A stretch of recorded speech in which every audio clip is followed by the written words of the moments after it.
Everyone thought Femi was unbreakable. At work, he was the calm one, the man people called when things went wrong. At family gatherings, he was the strong presence, quiet, reliable. And his wife, gentle, soft-spoken in public, the kind of woman people rushed to defend without asking questions. Together they looked perfect. At home things were quieter, but heavier. It wasn't shouting at first. It was correction, the way she rewrote his words, the way she reminded him of every mistake, every delay, every flaw. You're always the problem. Why can't you ever get it right? Femi tried explaining, then he tried fixing. Then he tried staying quiet, because he understood something early on. If this ever became loud, he would lose before the story even started. Over time, the house began to shrink. He stopped inviting friends over, stopped talking about his day, stopped trusting his own memory. Sometimes she would cry suddenly, loud, convincing, overwhelming, and he would stand there, still, already imagining how it would look to anyone else.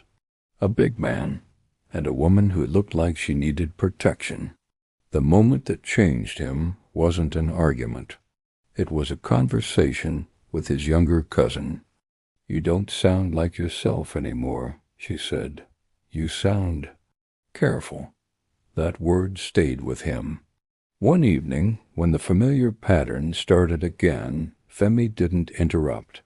He placed his phone down quietly, not to trap her, not to embarrass her, but because he was tired of questioning his own reality. Later, he shared the recording with someone neutral, someone who knew both sides, someone who listened without choosing first. The silence that followed was different. No rushing to comfort. No quick conclusions, just truth sitting in the open. Things didn't magically improve, but something shifted. The private narrative no longer belonged to one person. The power to define reality was no longer one-sided. And for the first time in a long while, Femi slept without rehearsing conversations in his head. He didn't leave.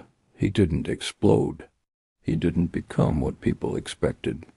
He did something quieter and braver. He stopped carrying everything alone. Some strength looks loud. Some strength looks still. Tailies and takes.